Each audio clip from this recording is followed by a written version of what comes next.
Welcome everyone to Monday Match Analysis. I'm Gill Gross. It is a loaded show today. Going over Rome, Novak Djokovic is the winner. His 36th Masters 1000 title. He beat Diego Schwartzman, who had an incredible run to the final, going through Rafael Nadal, beating him in straight sets. And I will pay special attention to, of course, the final as always, but also Schwartzman's win over Nadal. A quick shout out to Denis Shapovalov, who continued his great form that he showed in the U.S. Open, making the semifinals in Rome, where he lost to Diego Schwartzman in an excellent match that I won't have time to go over. And also a shout out to Casper Ruud, one of the promising young stars in the sport who really stands out on clay. And he's probably one of the only players in his generation who kind of has that clay court specialist designation slapped onto his game, but he kind of has that. Probably his best tournament of his career, if I'm not forgetting any of his other maybe possibly more impressive results. I'm pretty sure this was it. Also in the show, the first and only installment of the French Open Power Rankings. Yes, we've been kind of robbed this year due to COVID-19. Because normally we get this long stretch of major list tennis from after the Australian Open. It's a couple months go by where we don't, where we're kind of waiting for the French Open, so to speak. And every week, French Open Power Rankings, again and again. Well, this year, this is it. One French Open Power Rankings. It's unbelievable. Normally, this is a big thing, but this we'll have to do. Okay, so the only French Open Power Rankings, because the draw comes out on Thursday. So I'm not going to do another. So this is it. So that's later on. And then a new segment, possibly a pilot coming up at the end of the show, the Twitter question of the week. Yes, I posed a question to my Twitter followers. You can follow me on Twitter at Gill Gross. The question is, who is the fourth favorite to win Roland Garros? Because I think that it's never been a more difficult question. The top three, very clear in my opinion. That fourth spot, who is it? Very tough to say. Normally it's a lot easier. So I will read your Twitter responses to that question. And if you like that segment, say so in the comments. But of course we start with Sunday's final. Novak Djokovic, a straight set victory over Diego Schwartzman, 7-5, 6-3. Quick summary of the match, shall we? Let's do that. Beginning was weird, very streaky. Diego comes out to a 3-love lead, Novak all over the place, and then Djokovic strikes back, big run of points. Diego's making the errors, and Novak tightens up. So then it's 3-4, Schwartzman serving, when I feel like this match actually kind of kicks into gear. And it's a really nice hold from Diego, winning a lot of the backhand-to-backhand exchanges, an exceptional forehand pass at 30-15, and ace to close the game. So a good hold, 4-all, and now we kind of have ourselves a match because the first 6 games were very one-sided, or I should actually probably say the first 7 games were very one-sided, first on Schwartzman's end and then on Djokovic's end. I just want to say at this point, though, in the first set, it does kind of feel like Schwartzman has an edge in the long rallies, especially at this 4-all game. And after that 3-4 game, I kind of make a note to myself that it seems like Diego is getting back into the points quite easily. So his defense is very effective, and it seems like Novak isn't really able to sustain offense. He never really had the range on his drive backhand. And I felt that Diego was really looking for the Novak backhand. He was hitting his forehand down the line really often to find that backhand to backhand pattern. And whenever he was in a defensive position, and he found the Djokovic backhand. Oftentimes, he was able to get back into the point. So Djokovic just didn't have the range on his drive backhand, and he was going to the drop shot very, very often. This set, when it came to baseline rallies, was kind of live by the Novak Djokovic drop shot, die by the Novak Djokovic drop shot. The frequency was really off the charts. Diego was doing it quite a bit too. So that told me that the conditions were very, very heavy and hard to hit through. And these guys are both great movers. So both of them went to the drop shot often. But Novak, incredibly often. And I will get to that in more depth after I'm basically done going through the match. This 4-all game is a really tight one. Schwartzman almost gets the break to finish off the set, or excuse me, to serve for the set. And I do have screenshots of that. Again, as I said, this is really largely in the hands of the Novak Djokovic drop shot. So here's break point for Diego Schwartzman to serve for it. And Novak hits a cross-court backhand drop shot from a very neutral position. And Schwartzman gets up to it in, I'd say, plenty of time and actually redrops down the line. Gets it pretty low on Novak. Novak has to lunge forward and dig this up from a low contact point, and he scoops it cross court. And this is a really crucial error from Schwartzman. If you've ever played doubles, you kind of know that when the ball is on one side of the court, so in this case the ball is on the left sideline from Djokovic's perspective, you want to cover the line with your positioning. That's just how the angles work. If the ball's in the center of the court, then of course you can take the center of the net. But if the ball is really on the left side of the court, then you want to close in on the left side of the net to cover the line. And in this case, Novak is actually on the wrong side of the service tee.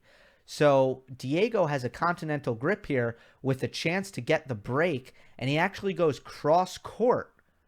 And Novak is able to volley into the wide open court for a winner. If Diego took this ball down the line, as he should have, just given Novak's court position, which was covering the cross court, really giving up the down the line. If Diego went down the line here, he would have likely served for this first set. And it would have been a product of really winning most of the backhand to backhand exchanges, winning the long rallies.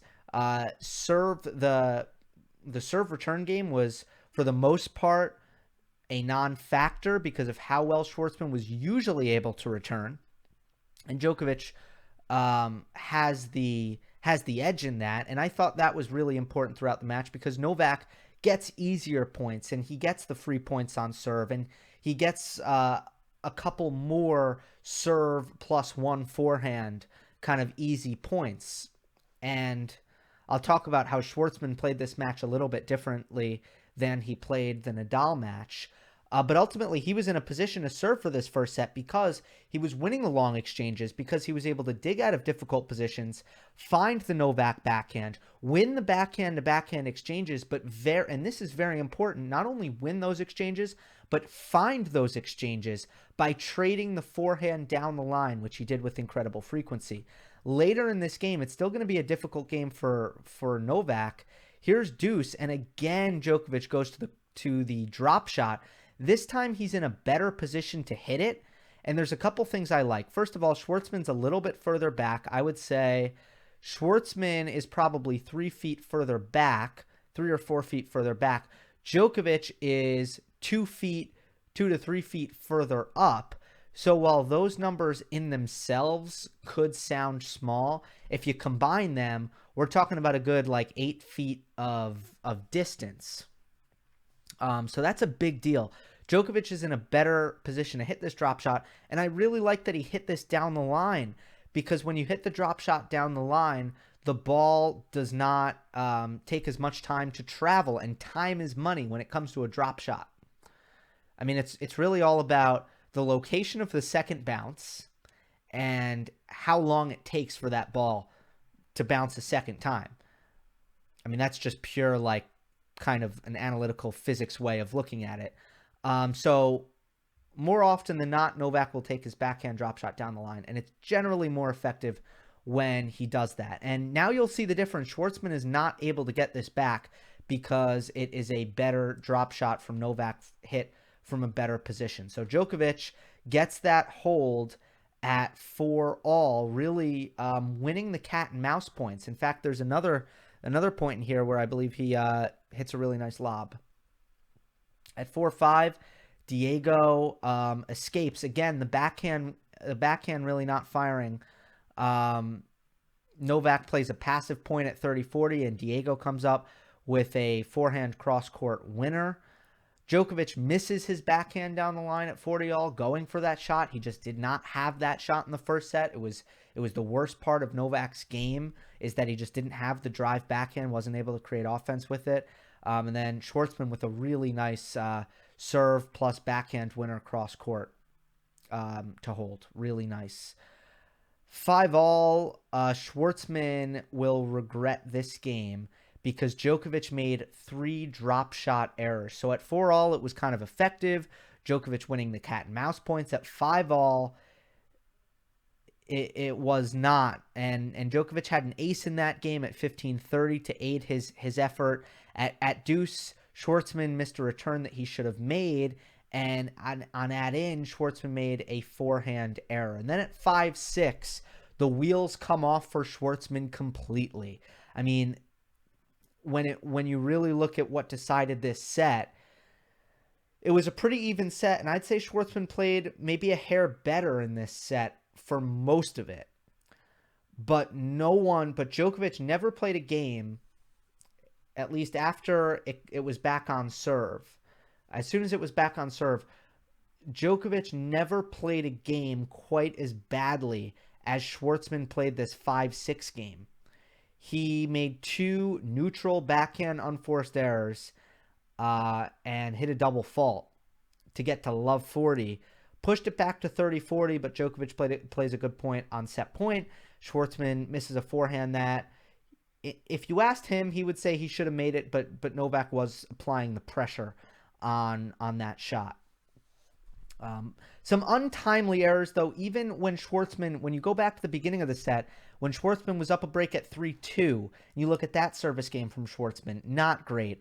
So, yes, Novak made errors, but I would say Schwartzman was a little bit, it was really the timeliness of the errors, and he kind of made his errors in bunches on serve. When you make your errors in bunches on serve, that's when they are going to hurt more, and I just didn't feel like Diego was really, excuse me, because I don't think this is the best way to put it. I don't think Diego was choosing the right spots for his errors very well, really, throughout this match. Okay, quickly to the second set now. First of all, in the second set, I begin tracking Novak Djokovic's drop shots as I'm watching the match because I'm very curious. I want to know, okay, how effective is this play? Now, sure enough, Novak actually tones down the drop shotting. But I will let you know in the end what the results of this tracking is. Game 1 was not good for Djokovic. He came back 2 bad drop shots and a pair of forehand errors. He's broken in Game 1, but breaks right back early in this set. Novak gets in trouble in 2-all. Again, 2 errors by Diego on break points. So he has his chance. The match is very even. At this point, I don't think that I think that Novak is slowly beginning to find his backhand, but still there's a really big gap between the Djokovic forehand, which he's hitting quite well in the second set and he's creating offense from, and the Djokovic backhand, which really doesn't show up until 3-4. And at 3-4, Djokovic breaks with an unbelievable an unbelievable forehand lob, and then a tremendous backhand down the line winner. This game at 3-4 was unbelievable stuff from Djokovic, and then a great very dominant hold to close the match at 5-3. So what really stood out here is that Djokovic had this tremendous level change when he needed it at the end of the second set. And really, he was probably at about 75% of his powers. I'll say 75% of his powers throughout the entire match, at times below that. And then just at the end of the second set, it was blip a couple games, 2 games there, where he found the drive backhand, hit some really good backhands down the line to create offense, which he could not find for the entire match. He finally found it and got to the finish line, hit the finish line rather quickly, just with this quick level raise when he needed it. So all in all, what Novak's match was here was very reminiscent of what he did all week, and very reminiscent of what he's been doing recently, which is finding the level he needs at the right time. And really, it reminded me, his title run here really reminded me of his title run at the Western and Southern Open. It was generally not pretty. It was difficult. He had to work hard. He had to sweat. He got upset with himself at times. But when he really needed to raise the level, it was always there. So he won with grit and clutchness.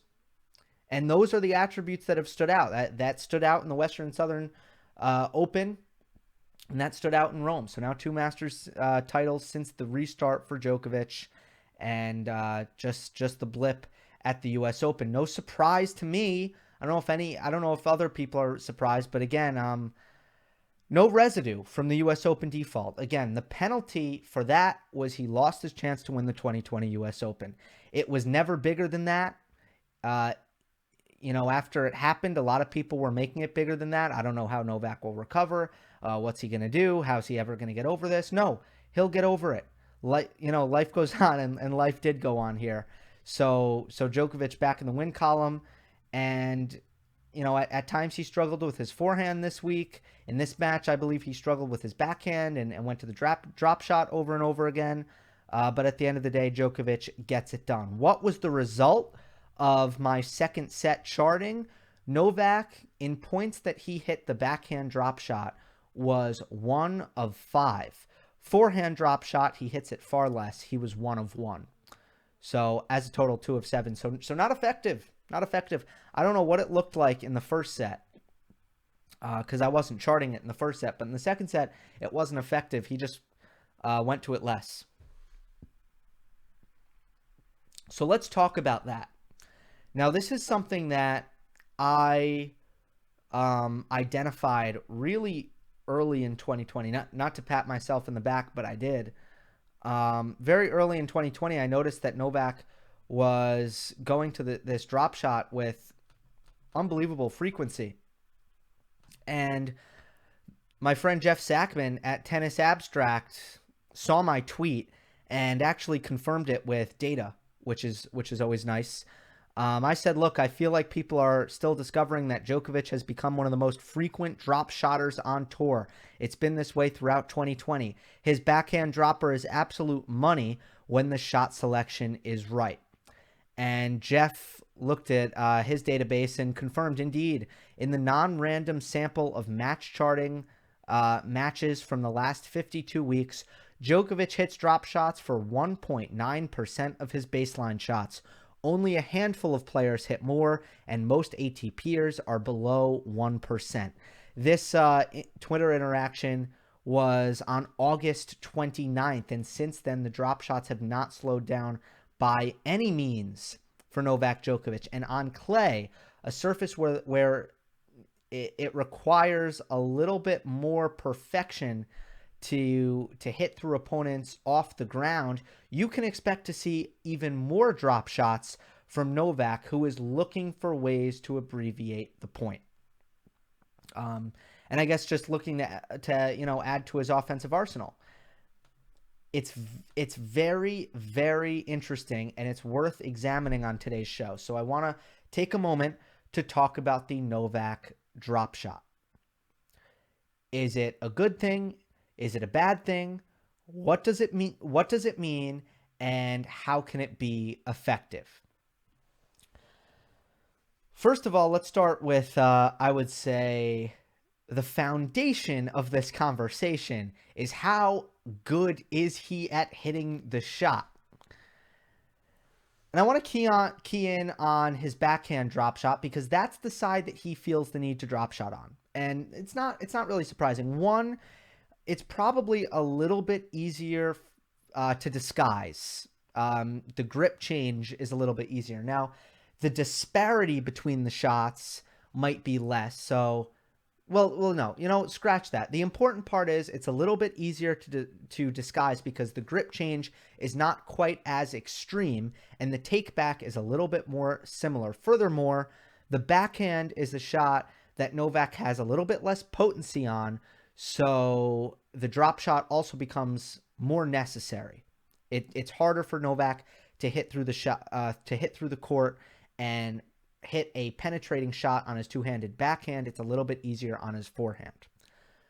So the backhand drop shot, how effective is it? I believe, how good is it? I believe it's very good. I believe that Novak does a very good job of disguising the shot, and I believe that when he steps into the court and the shot selection is right and he's in good position, he rarely misses it, and he hits it with very good quality. He's got a good backhand drop shot. He's got great feel for it. So that's the foundation. You need the skills to pay the bills, and I believe Novak has that on his backhand drop shot. Why is he hitting it more? Well, this is where this conversation gets a lot more interesting. It's probably the first sign that we've seen of Novak Djokovic aging and looking to adapt. And you shouldn't be allergic to that comment if you are someone who roots for Novak Djokovic. That has to happen, and that's a good thing. Just ask Rafael Nadal and anyone who supports him. You have to see some adaptation. Yes, it's a double-edged sword. Yes, it means that some things are leaving the tool shed and some things are being diminished, but you have to see that. And Novak Djokovic going for more drop shots on the backhand side is a remedy for what I believe is to be a decreased shot tolerance, or at the very least, a diminished desire to play long rallies, a diminished desire to rely on shot tolerance and cardio and fitness to win tennis matches. Something that Novak was very, very willing to do for most of the last decade. And I would say especially pre-2017 and to the most fullest extent in 2011 when Novak was really willing to dig in and grind if that's what it took to win. And was willing to play lungbuster after lungbuster. So that Novak, it's leaving the building. It is not happening anymore. So I think that what has happened is Djokovic has surrendered an advantage. Djokovic has surrendered a sense of having superior shot selection against everyone he plays. And he now wants to look for ways to shorten the points, something that Federer has looked to do, something that Nadal has looked to do. And now it is Djokovic joining the party, but he has done it in a somewhat unconventional way. He's done it in a way that we really haven't seen. Actually, Federer did add the drop shot. He didn't always have that in his career, and he added it to try to get better on clay because clay is harder to hit through. But Novak, this is kind of the most apparent thing that he's looked to do.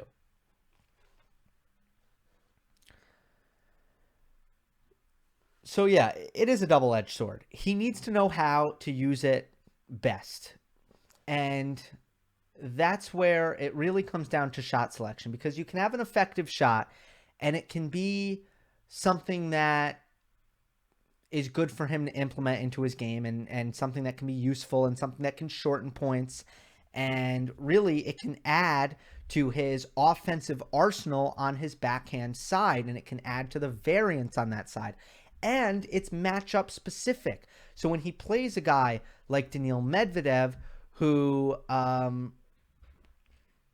is, well, I don't know if he's really the best example, but someone who is not really the most comfortable at the net, it can be very, very effective because he doesn't want to play backhand to backhand against Medvedev. He'd much rather find a good shot, hit the drop shot, make Medvedev kind of use his cat and mouse skills and make him volley. He'd much rather do that. There are tons of matchups that Djokovic will find where players will not want to do that. Against RBA in that semifinal at the Western and Southern, I don't think Djokovic would have won that match without the drop shot because RBA was having so much success in the backhand to backhand exchanges. But Novak needs to not use it as an escape valve and a way to get out of points. And when he's behind the baseline and when he's trading and when he's in a neutral position and when he has no advantage in the point, when he is not inside the baseline, when his opponent is not in a compromised court position, Djokovic is still hitting this backhand drop shot. And that's where you can see the success rate plummet. So here's the answer, in my opinion. Is this going to be a good thing? Is this going to be a bad thing? It depends on if he has the total package. And in this match against Schwartzman, he did not. He did not have his drive backhand to go along with his drop shot. And therefore, I think in his mindset, it created a certain amount of desperation where he felt like he did not have he did not have options. He didn't have multiple ways to finish the points. Instead, he was he felt like there was only one way, and that was the drop shot. He felt that there were two options, either extend the point or drop shot. And that is not a good position for Djokovic to be in, or find a forehand. That was another option. What Novak wants to have is he wants to have, I can crush my backhand down the line or cross court, or I can hit my drop shot.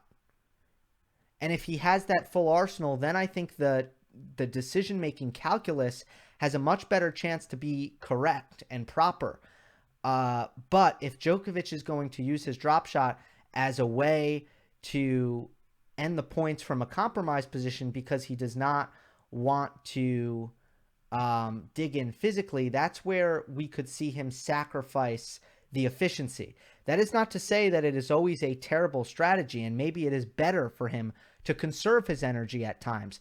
But that is to say that he is going to win a less than ideal percentage of those points. So let's continue to monitor that. How is the Novak drop shot? Because it is going to be a key for him on this surface. All right. Let us move on now to the Diego Schwartzman, Rafael Nadal upset. And I want to start with the fact that Diego Schwartzman brought his girlfriend to this match. And it is by far the most romantic thing that anyone has ever done, to bring their girlfriend to an empty stadium and beat Nadal on clay. So I just want to throw that out there. If you think that you have done anything romantic in your life, it pales in comparison to what Diego Schwartzman did. Just want to really go through the major themes in this match. It was, look, for any match to look like it did, for Schwartzman to win so handedly in the first set, and then to take a tight second set, but, you know, in the end, it was really Schwartzman in control. For that to happen, you really need both sides to look a certain way. And for Schwartzman, it was his A-plus game. For Nadal, it was not his night. He did not have it. It was not good. But the first thing I want to compare it to is really the match that Nadal lost in Monte Carlo last year to Fabio Fognini. And I have not seen this comparison made. I am shocked because the similarities are just shocking. You can go back to that match, and the Monday match analysis after that match when Fognini beat Nadal was really centered around what happens to the Nadal forehand when it lacks in confidence and what the elite righty backhand can do to take advantage of that. And it's kind of this really poisonous concoction for Nadal when his forehand isn't good and he plays a select few elite righty backhands who are able to take the ball on the rise and push Nadal around the court, and take advantage of his short cross-court forehand. It is a select group of players, but it is the elite. Diego Schwartzman's backhand is in that elite class, and I mentioned it was better than Djokovic's backhand for most of this final. So that should tell you something. But the Nadal forehand is that's the best friend that he did not have, in his pocket to aid him in this match. That was the big problem. And a lot of people pointed to the first serve percentage, which was abysmal. But let's be real about this. The first serve percentage against Diego Schwartzman shouldn't be that big a deal. Because against most players, first of all, Nadal can protect his second serve. And against Diego Schwartzman, you're really playing most points from neutral anyway. So the fact that the real problem in this match was not the Nadal first serve, although obviously it would have helped him and it would have been nice if he didn't miss all of his first serves, which he practically did. But the big problem was that Schwartzman was the better player, really once the points got started in all phases. And that all came down to the Nadal forehand and Schwartzman's impeccable movement, his unbelievable defense in this match, and his propensity to take the ball on the rise, take it early, and hit the ball flat through the court. And even his aggressiveness off the first shot, which was the number one thing that he did a great job against Nadal, and then he really backed off and wasn't able to do that against Djokovic. I felt that Schwartzman was much more aggressive on the first ball. And when I say first ball, I mean the first ground stroke after the serve. I thought he was much more aggressive off the first ball against Nadal than he was against Djokovic. Maybe that has to do with the depth of return, but I really don't think so. I thought it was a mindset thing for Schwartzman, and I do think Schwartzman played much more daring tennis against Nadal than he did against Djokovic. He played well against both players. Schwartzman had a great week. He played amazing he needed to play amazing against Shapo as well in the semifinal. But he played more daring tennis against Nadal. It was Schwartzman who had an easier time hitting through these heavy, nighttime, pretty cool conditions. And that is because of what I just said. It is because Nadal did not have his forehand, but it is also because Schwartzman was taking way more time away and was flattening out the ball and hitting on the rise. And because of his court position and the way he was really just flattening the ball and hitting through the court, he was actually much more offensive than Nadal, and he was also moving better than Nadal, and Rafa looked slow. So really what you'll see here in this match is Nadal actually outclassed in all phases of baseline tennis, which is just a sight that you basically never see. Let me just show you, though, let me illustrate Nadal and the forehand woes. It wasn't, now look, let me be clear about something. You could watch this match and I could put together a montage of forehand errors from Nadal. I could do that. But that is not the essence of what was the problem here. The essence of the problem was not that Nadal couldn't make a forehand. It was that, now that actually became the problem at the very end of the second set. That's besides the point. The essence of the problem throughout the match was that Nadal could not generate offense off of his forehand because of the Schwartzman movement, but mostly because of the fact that he was not going after it, because he didn't have the confidence to go after it. Just wasn't hitting it well. Too much topspin, too much loop, not enough depth That's a big one. Not enough depth is maybe should have been bullet point number one. And actually also not enough acceleration in a lot of cases. So here's an example of forehand, middle of the court. Nadal on clay is supposed to be able to do damage from this position, right? Central ball. Nadal really has his feet under him. He should be able to lean into this forehand and attack it. And he tries, but look how short in the court this lands. It lands inside the service box, and Schwartzman is just, he's very, very quick. He's got a good defensive court position here, and he's going to turn his hips beautifully and slide into this defensive backhand. He's going to put it right on the baseline. Point is back to neutral. How about another? This time Nadal hits a really great wide serve on the ad side, and Schwartzman is outside the doubles alley. He goes cross court with this return, and Nadal gets his forehand, and he's got the whole court to hit into. But this is what I'm talking about when I say it wasn't the errors. It was the passivity, the lack of, the lack of sharpness, the lack of deadliness. Nadal just hooks this inside the court, not close enough to the line, and this is easy back to neutral for Diego Schwartzman. And now you take it a step forward. Here's a step further, rather. Here's a forehand that Nadal should be stepping into and creating offense with. And again, it's too short, or it's at least it's rather short. It's rather central. It's got a lot of topspin, but it doesn't penetrate through the court at all. And now Nadal is open to a counterattack because he's really up on the baseline because of his intention on the last ball, which was actually to build and to break Schwartzman's contact point. But instead, he does not break his contact point. And Schwartzman counterattacks with his unbelievably world-class backhand cross court, which gave Nadal tons of trouble, and he draws the error here.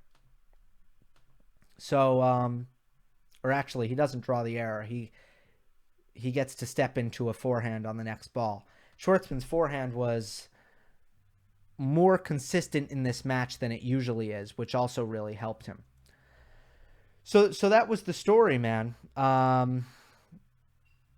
It was very much a case of Schwartzman being the better baseline player because Nadal didn't have his forehand.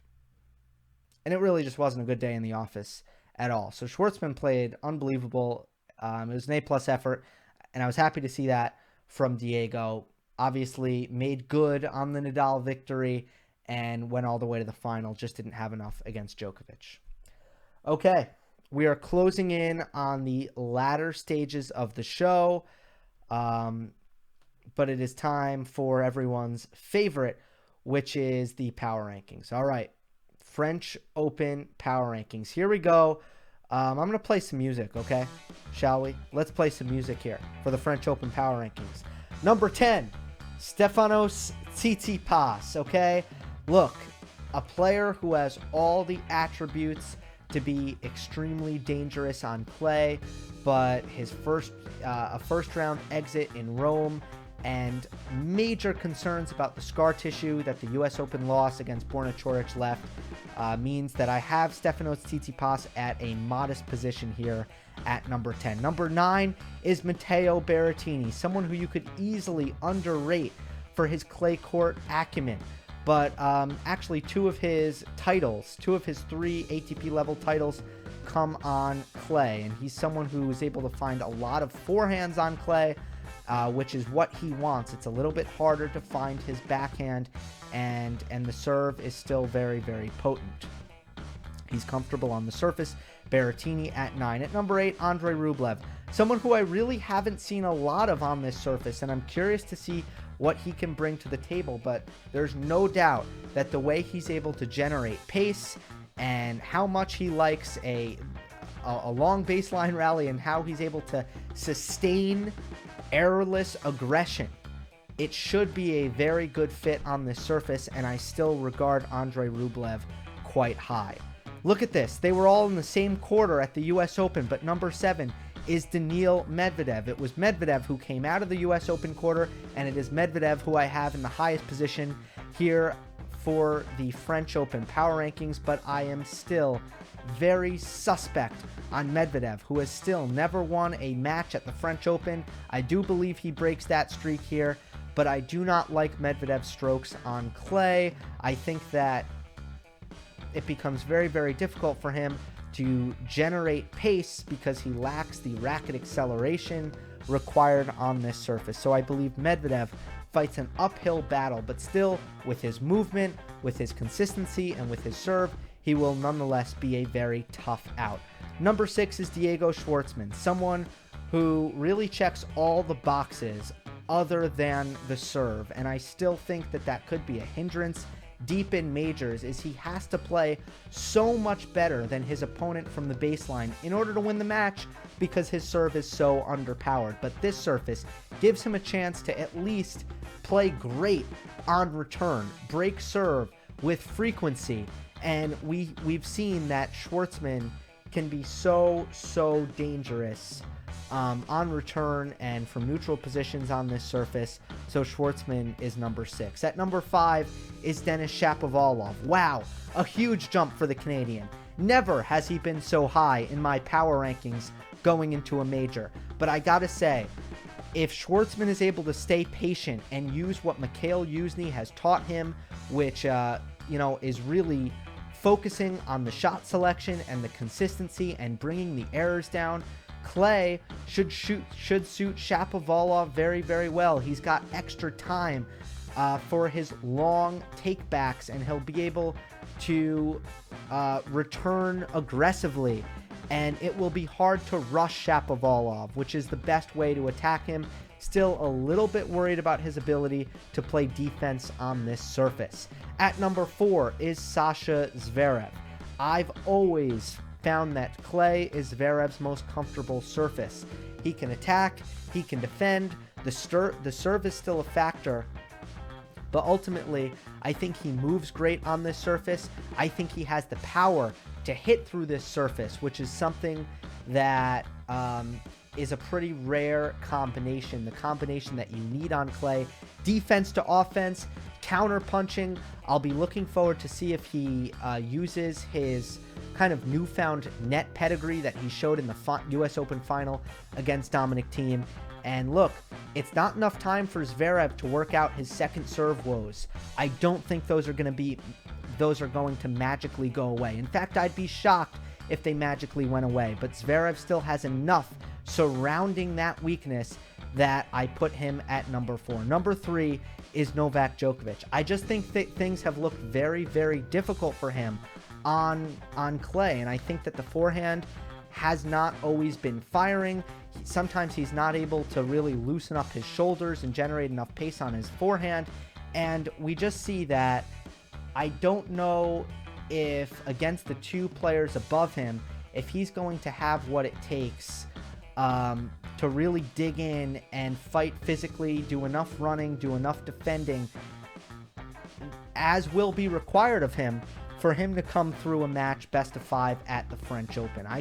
I'm going by level, and of course Novak Djokovic has not lost in 2020, but I think that from what I've seen, clay has been his most challenging surface, and I do think that I would favor the two players above Djokovic, but I have him at number 3 easily. Number 2 is Dominic Thiem, the U.S. Open finalist who will not play any clay court matches in preparation for this French Open, someone who beat Novak Djokovic at last year's French Open and fell to Rafael Nadal in the final.